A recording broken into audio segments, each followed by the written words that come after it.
And it is a privilege and a pleasure to work in the field of mental health. So, all right, so let me tell you a little bit about Susie. Susie has racing thoughts. She second guesses herself all the time. She feels jittery during the day, and she can't quiet her thoughts at night. And she has trouble going to sleep and staying asleep. Let me tell you a little bit about Jonathan. Jonathan has trouble with his studies. He's missing important details like scheduled things on his calendar. He misses details for things on tests, and his brain feels scattered often. Next, we have Luis. Luis feels less and less like spending time with his friends. He prefers to be at home and makes up excuses why he can't hang out with his friends. He spends more than 5 to 6 hours a day playing video games and social media. So, what do these people have in common? Any thoughts? I'm sorry? Yes, they're all anxious. Very good. So they struggle with anxiety, and these are different ways that anxiety will kind of manifest itself in people. And so as we talk about anxiety, anxiety is an intense fear of future problems, dread, and doom. So when we talk about anxiety, or let's talk about fear for a minute. Is fear important in our lives? Absolutely. Fear is absolutely necessary. As a matter of fact, fear protects us because when we have fear and the way God designed our bodies and we get a shot of adrenaline and we're able to run fast or have super strength to do things, that's a gift, right? The problem that comes, though, is when we look at anxiety, which is a continuous fear. Is that good for us? No, it's not good. So it can actually wear our bodies out over time because it's, if we have this fight or flight sort of mentality constantly, well, how does that work when I'm trying to sleep? And I'm like ready to go. Like I have this adrenaline and my body's like ready to move into action. Is that good for trying to rest? Not at all. So it's an intense future fear. So when we talk about future fear, it's like, what are we fearing? Well, I always use this example with my clients. I don't have a real fear, but let's say the fear is wild dogs. So I fear like whenever I step out of a building, a dog's gonna come and get me. And so I'm constantly riled up. I sit in my car, I'm like, oh, okay, good. There were no dogs, but I fear that could happen, right? Is that a real fear? Not really. I mean, most of the time there's no wild dogs, there's no dogs, there's no problem. But what if that's what occupies my mind constantly? I'm thinking about, what if a dog comes and attacks me? Or what if I get in an accident? Could that be maybe more realistic? Or what if I'm lonely for the rest of my life? Are you guys kind of seeing how anxiety could play out in a person's life? We look at anxiety, negative expectations, so people start thinking like, well, I'm going to church today, I hope I don't get in an accident, or I hope it's a good sermon, or I hope nobody comes and accosts me or says, so it's like these sort of negative expectations instead of saying, let's flip it, I'm looking for a good experience, it's gonna be exciting. Church is God's house, and I'm gonna be happy there. We look for negative things, okay? Apprehension, tension, and danger or uneasiness that stems from anticipation of danger, which may be internal or external. So anxiety can kind of look like this for a lot of people. 30% of adults experience anxiety, okay? And one of the things that is actually a big deal is this.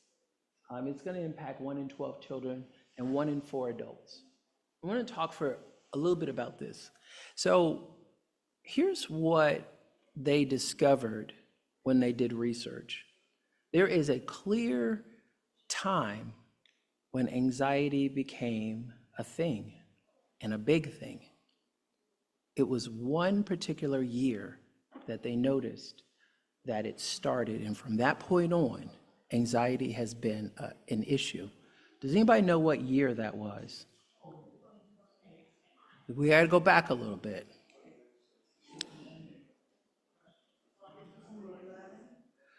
Who said 2011? Very close. Go back one more year. 2010 is the year that they started to notice that anxiety was becoming a thing. Okay? And basically what happened was it started to hit the younger generations. Do you know why? Anybody have any ideas?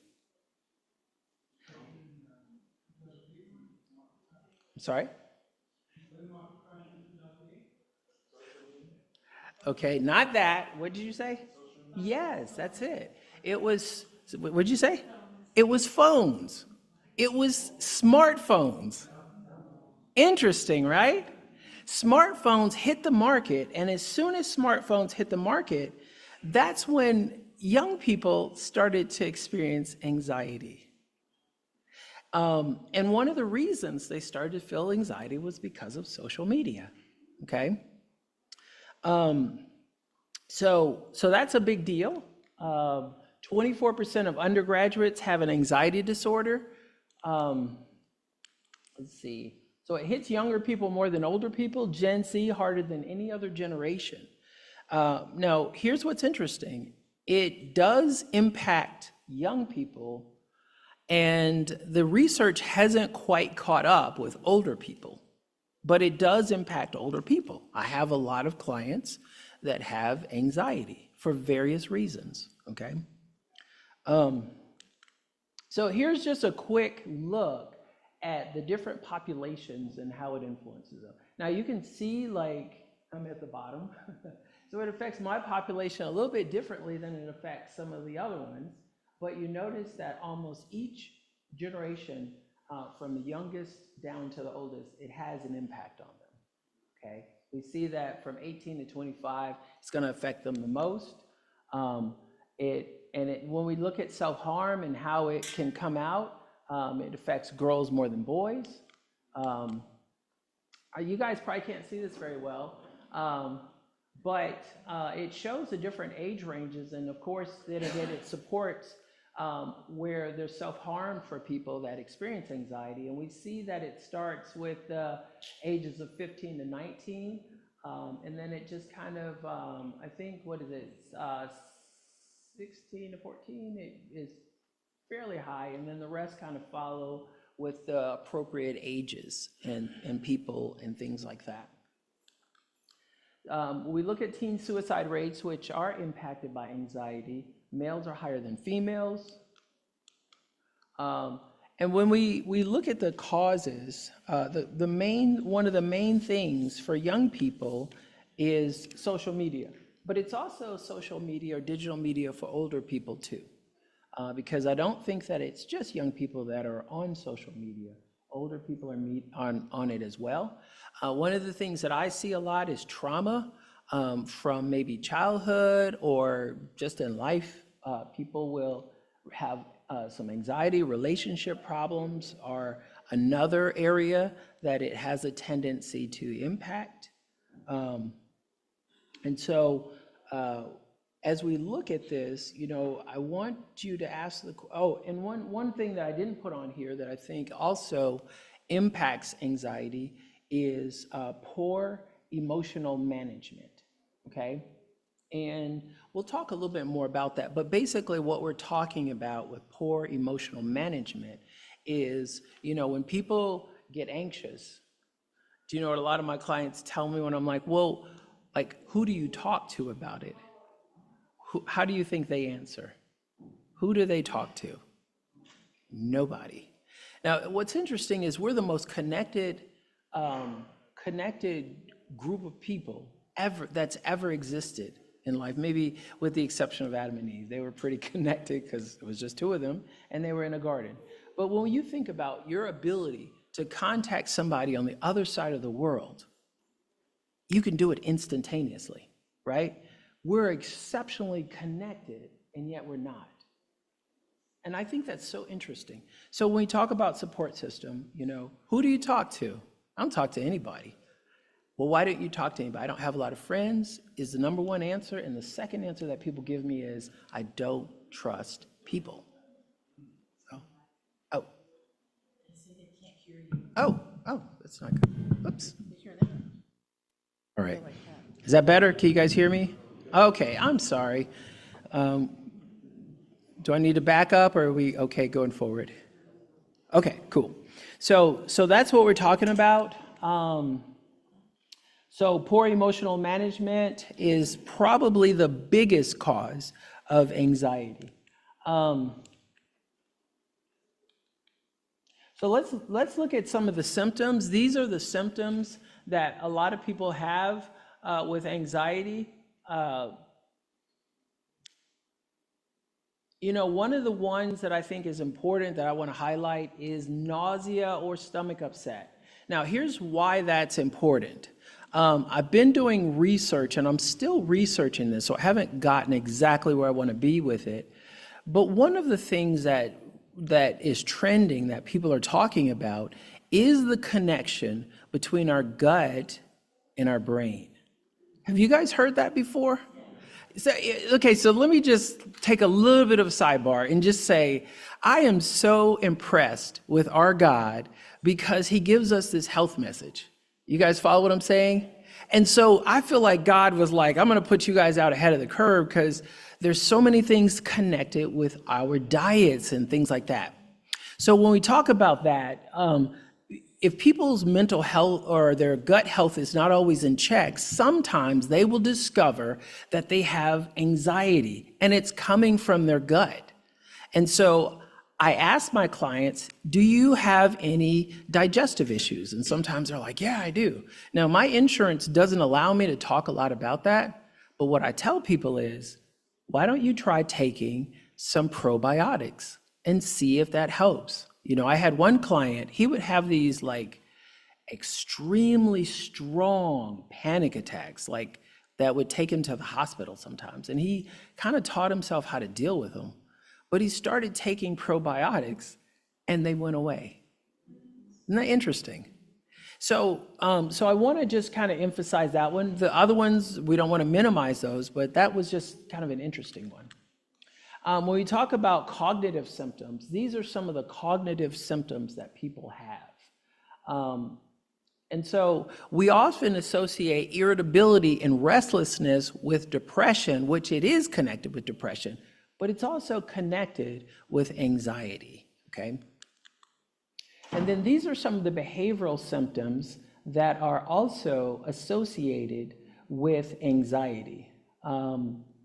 One of the things too, and again, this ties back into our health message, and we've kind of relaxed our stance on this a lot, but caffeine is another thing that exacerbates anxiety. We kind of stimulate our nervous system, and then as a result of it, it can create more feelings of anxiety for people. And so it's another thing just for us to be aware about. And one of the things too that we often, as parents, we go, well, I get on my kids a lot because they procrastinate or they seem very indecisive. They're not motivated to do the things that we require of them. And so we think, well, it's laziness. It's not always laziness that is part of why they may not do things. It's that fear of, well, I don't want to make a mistake. I don't want to mess up. So they procrastinate. And of course, as we know, procrastination creates what? More anxiety, right? So now you got less time to do it and you're worried about doing it well. And so it creates some of those problems for them. But just be aware, if you're a parent and you have a child and maybe this is a problem, that maybe that indecisiveness and that procrastination could tie into anxiety, okay? All right, so here's my theory. This is my theory about anxiety, okay? And this ties into emotional management. And a lot of my clients, that's probably one of the first goals we work on. We want to figure out, we want to kind of manage our emotions. So here's my theory. Let's say that your heart is a cup, and your cup is where you store your emotions. Okay, you guys following me so far? Now, we put our emotions in there, and when things happen in our lives and we don't have anybody to talk to, or we don't want to talk to anybody, or we don't want to deal with our problems, what do? We put it in our cup. And over time, the cup gets full, right? Except life happens, and there are absolutely more things we need to put in our cup, right? So what do? We put it in our cup, right? Except now when we look at our cup, it's overflowing, right? And not only is our cup overflowing, but it's messy because it's now spilling into our lives, and now we're reacting in ways we don't normally react. We feel our anxiety so high, we can't manage it anymore. It's out of control. We react to other people, or we avoid people. Are you guys kind of following me? And so what's happening is this is where the anxiety is now showing itself. Like, you've hit me and we've done it well, or we've done it okay for a while, but now it's a problem, and it's a big problem, okay?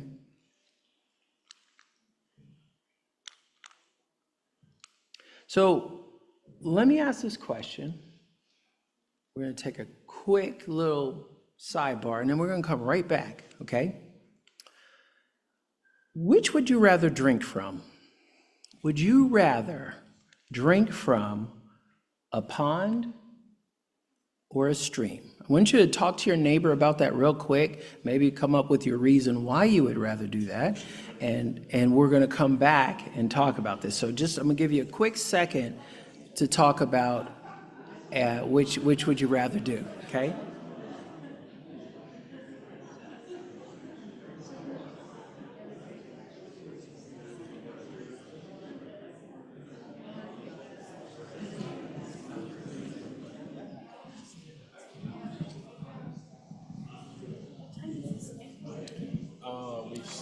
We got first bell at 10:45. 10:50. 10:50. All right. Okay. All right. So did we come up with an answer? What would we rather do? Would you rather drink from a pond or a stream? Did anybody decide on a pond? Anybody? Nobody? One person? Okay. One person decided on a pond. I'm very curious. What made you choose a pond? Any thoughts? No? Okay.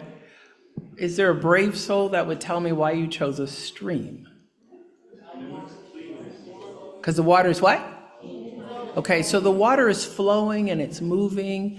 When we talk about a pond, ponds are not very clean, are they? It's stagnant water. It smells bad.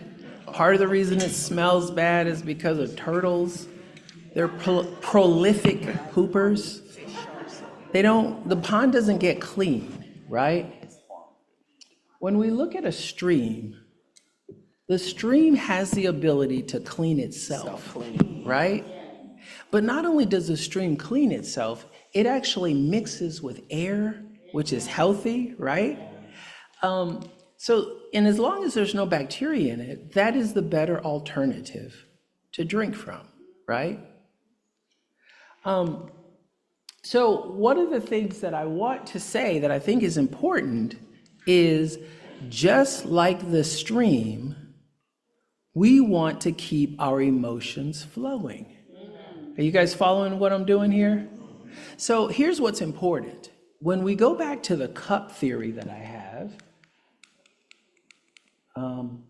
oops, sorry, I went back way too far. Okay, when we go back to the cup theory, if your emotions are stored in your heart and you're not talking about them, aren't they stagnating? You guys follow what's happening here? So it's important for us to be able to talk about things so that we can have our emotions moving. All right? Now, here's what we can do, and this is the important part of the presentation. We can use a support system, and these are some of the things that we can do. So we can take care of ourselves, number one. We can get rest, and as Sabbath keepers, we understand that concept of rest, right? Some of my clients, they just go, go, go. And I tell them, like, I talked to a client a couple of days ago, and I was like, you need to rest. He's like, I get so anxious when I rest because I don't know what's happening at work. I was like, why don't you train your employees to do what they need to do so they can be independent and you can rest? And he struggled with that. Like, I don't know if I want to do that. Okay, so some of the anxiety he created for himself. We talked a little bit about the health message, but it is important for you to eat healthy. This really matters a lot, making sure that you eat healthy, because if we don't eat the right things, and by the way, when we talk about this gut connection with our brains, do you realize that your gut will tell you what it wants to eat? Did you know that? And sometimes what your gut is telling you it wants to eat is not good stuff, right? So it's important for us to make sure that we kind of override that and say, I get it. I would love some potato chips. I'd love some pizza. I'd love some fatty whatever that might give me a little bit of a temporary dopamine hit that might make me feel good for a minute. But I really do need to eat some salad. I need to eat some fruit, So I want you guys to kind of keep that in mind. We talked about caffeine a little bit, and one of the things is adjust your expectations. Sometimes we have these expectations that are super high, and there's nothing wrong with having high expectations, but sometimes our expectations can create an unnecessary amount of anxiety. You guys with me?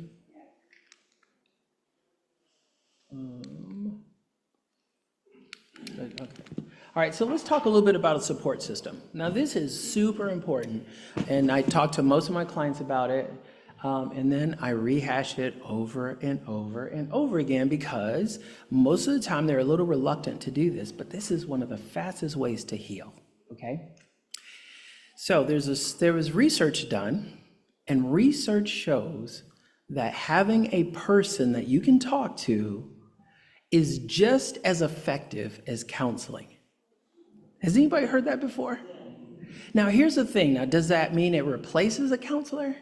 Not necessarily. But just being able to have a friend, a person that I can talk to, helps me to heal, okay? Now, so we want to talk with people. We want to be able to talk about what's on our minds, what's bothering us. One of the things that contributes to anxiety for a lot of people is loneliness. And what we want to do is I want to encourage you guys when we're talking, we want to be like the stream. We want our emotions to flow. It's important for them to be able to flow. And when we talk about them, guess what they're doing? They're flowing, right? Okay. All right. Am I almost out of time? No, quick comment. Oh, go ahead. Yes, sir. What about taking it to the Lord in prayer? Does that work into the equation? Yes. So 1 Peter 5:7 says, cast all your cares on him because he cares for you, right? Some texts even say, cast all your anxiety on him, all right? So what's important? Yes, absolutely. We take it to the Lord in prayer. And just a quick sidebar about that. I don't always advise people to do it. And it's not because I'm against God. It's because they won't do it the way that they're supposed to do it. Okay, so let me explain a little bit what that looks like. Let's say that I'm trying to go to sleep and my anxiety is raging, okay? And so I say a quick prayer, Lord, can you take my anxiety away? I need to go to sleep. And for a lot of people, they leave it there. I prayed, the Lord didn't do nothing, so I'm just gonna keep going. I'll get up and take some Advil or something. Here's what happens realistically. we have to labor with the Lord in prayer. You know, if our anxiety is tied to spiritual things, and sometimes it is, well, if I say a quick prayer and I just move on, I'm like, well, you know, I tried, the Lord didn't really do anything. We have to engage in war. And that means that if we start praying, our goal is not to stop praying until that prayer is answered. And here's what happens sometimes. God is good. He will take it away, and we will be diligent to bring it back. We'll let our minds go right back to what that issue was, and next thing you know, we're back there again. And so what I want to encourage you to do, take it to the Lord in prayer, absolutely. But don't stop praying till you get what you need from God. Go ahead. A follow-up is take it to the Lord and leave it there. Trusting the author and finisher of our faith. And if we ask and he says he'll take care of it, when we believe it, that is the best medicine. Thank you. So as we're wrapping this up, I just want to make sure I give enough time to talk about this. It's called the 3-day effect. Has anybody heard of the 3-day effect? Anybody? No. Okay. All right, cool. I love sharing this. Okay, so there was a lady, she was going through a divorce, but she wanted to see what is the connection between mental health and nature. So what she did was she got the worst, people with some of the worst mental health problems. So she got a woman, this woman was addicted to drugs, she was a sex worker, and she had some trauma from her past, so she had some direct connections to anxiety. Sex worker, what is that? Prostitute. Prostitute, okay. Yes, she's a prostitute. Want to bring it out. She got a vet. He had post-traumatic stress disorder from service. She got, just people with depression and stuff like that. Here's what she did. She took them for a 3-day backpacking trip. So the first night, she measures their brain waves, and true to form, they were misfiring, they were out of whack, they weren't functioning the way they were supposed to. After the 3rd day, she measured their brain waves again, and what do you think she found? Yes, people were functioning the way they were supposed to. Their brain waves were in harmony with the way things were supposed to be for them. So the next thought she had was, I wonder if this will stick if they return back to their normal lives. So she decided that she would monitor them and see if they could stay healthy. Will this woman relapse with drugs? Will this soldier be able to function in society? And so she followed them, and this woman that was the sex worker, she didn't go back to her old habits. This is what she said. When I get anxious, I go to the park, and I spend half an hour outside at the park. And she said, my anxiety goes away. The soldier, he was able to function in society. As a matter of fact, he would hand people money and say, can you go in that store and get me some bread?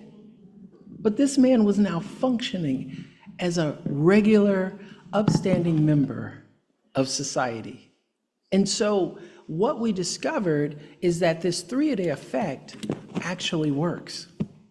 So I recommend this for my clients. I tell them the same things I'm telling you. I explain it to them. I have a doctor friend, he's an OBGYN. He writes a script for women to spend time outdoors every day after they have their babies, and maybe they might be encountering some depression. And so one of the things that's important when we talk about this 3-day effect, there's rules that go with it. Let's see. It's not moving. It's okay. Oh, there we go. Whoops. All right, so here are some of the rules. I'll try to go through these really quick. So first of all, no electronics. Okay, there's something called digital fatigue that a lot of people experience. And so when we get on our phones, sometimes truly our brains need a break, right? The second thing is, if you choose to use music, okay, so let's say you're going for a walk. You're outside, you're gonna go for a walk. Maybe you might go for a walk in the woods. the type of music that we choose needs to be in harmony with what we're trying to accomplish. Okay, so if we're trying to calm ourselves down, we shouldn't be like listening to music. You guys know what I'm talking about. But we shouldn't be listening to rock or rap or things like that. Even some gospel music gets a little bit vigorous. We want things that are calm us down. Even some types of classical music is really, really energetic. We want our bodies to calm down. Okay, so it's important to choose music that will do that. We want to avoid negative thoughts. So one of the things that happens that I think is really important is we can't let the negative thoughts be there because we're trying to find peace, okay? So we need to maybe look for something in our environment that we can appreciate. So for example, the sky, the color of the sky is not random. The color of the sky will actually calm us. That color blue, even the greens in the foliage, calm us down. Take advantage of that. Look at those things, appreciate it. This time of year, there's all kinds of blossoming trees. Praise God for the trees. So we take time to appreciate those things. Now, it's funny because researchers will call this the awe effect, right? But we know where the credit is due. You guys follow what I'm saying? So we should take time to praise God for the things that we see out in nature, okay? So that's really important. And that helps people to calm down. And by the way, I'm not telling you something I don't use myself. I go out on the back deck, my wife will come, sometimes the kids will come. We just hang out and we just appreciate God. And it helps to relieve anxiety. Talk it out, take some time to talk. Find somebody you can talk to. And let me just say this, if you can't find anybody, it's okay to pray and ask God, can you put someone in my life that I can talk to? That's important, okay? There's medications, avoid benzodiazepines. These are they'll calm you down, but they're also highly addictive. We want to avoid that, okay? Look for things, and by the way, shouldn't have to say this, but the last time I did this presentation, it was for young people. And I would say avoid marijuana, okay? A lot of clients use marijuana. A lot of young people use marijuana. So we want to look for some things like SSRIs. This just kind of prevents the serotonin in our bodies from being reabsorbed. So these are some of the things that we can use. If you are not a medication person, these are some of the things you can use. And one of the things at the bottom, lion's mane mushroom, works just like an SSRI, just like what prescription medication works like. And it works very, very well. But these are all great things that you can use. Just a quick thing as we're wrapping this up. See the top three, valerian, by the way, that's where they get Valium, that's my understanding. But lemon balm and passion flower, you mix those three together, they work just like a benzodiazepine. They work very well, help people to calm down, relax, helps them to sleep, all right? So that is a wrap for me. Oh, let me go back. Okay, so I did use 1 Peter 5:7, but I just want to remind you guys that life is messy and hard. We will never completely eradicate anxiety, but God reminds us that we don't have to go it alone, okay? So we have got 1 Peter 5:7, cast all your cares on him because he cares for you, okay? All right, so that's it. That's a wrap for me. Do I have time for questions or are we out of time? Any questions or are we out of time? We have 5 minutes. Okay. That we can do questions. All right, so any questions? No questions? All right. Well, oh, we got a question in the back. Yeah, I got a question. Yes, sir. You said that things changed back in 2010. That's when anxiety seemed to kind of take off. Yes, sir. And it was due to social media. Is it because of it's too much information, or is it the type of information that people are getting, or is it a combination of both? So what the research is showing is it is the type of information that young people are receiving. So for example, when we talk about For girls, it's like Snapchat, Instagram, and there's another one in there that a lot of young ladies use. What happens is the algorithms move in the direction of usually kind of things related to beauty. So young ladies are like, oh, she's so pretty, I wish I could be like her. And so it kind of impacts self-esteem in that way because they're desiring to be like this person they see that seems to have their life together. But guess who that person is looking at? They're looking at somebody else like, I wish I could be like her. She's so pretty. She seems to have her life together. And so that's kind of one of the things that we see. And by the way, the algorithms do that intentionally. So it's not just a random thing. It's like you tell your daughter, avoid those things. It's going to automatically start putting them in the loop where they'll start seeing these pretty girls and that kind of thing. So some of it is comparisons and things like that. So, okay. Yes, sir. I don't have a question, but more of an observation of what you mentioned about the outdoor or 3-day. 3 days. We used to live not in a subdivision, but we had a little bit over an acre, but we lived close to a highway. Okay. More than 2 years ago, God blessed us with a property. Now we have 11 acres and we have a creek running through our property.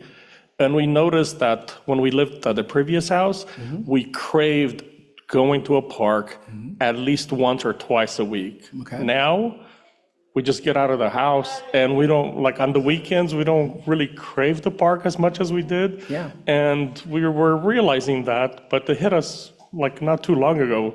Like, do you notice that we don't go to parks as much as we used to? And that was I feel like a direct correlation what you were mentioning with the 3-day. Yeah, praise God. Awesome. All right, maybe we have time for one more question. Okay, we got it over here. The mic's coming. The transgender area that we are in, how much anxiety and depression it brings on those young people. Have you done any research in that area? Now, I haven't done any research on it. The only thing I will say is that we know that a lot of times when people do their transitions,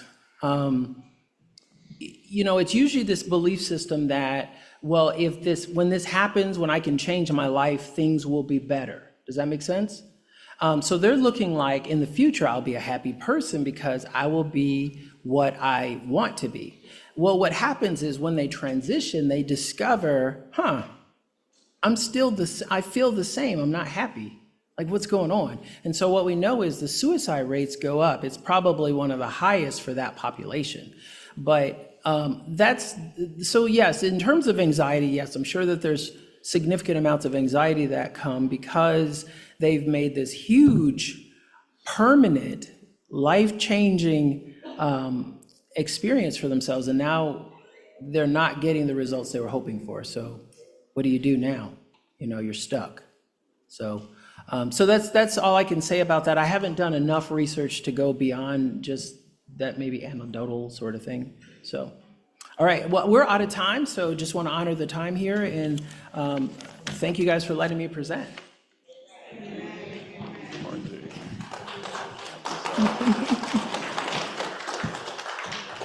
So Pastor Collins and Mrs. Collins, thank you so much for coming to spend the time with us, the Sabbath school time, and we appreciate it, especially coming at such a last minute. We really appreciate it. And on behalf of the Loganville Church and the Family Life Department, we'd like to give you a token. Oh, thank you. Thank you so much. Thank you, and please come back. And we're happy to get to meet you because it's nice to have resources like this in our Seventh-day Adventist community. Praise God. Thank you.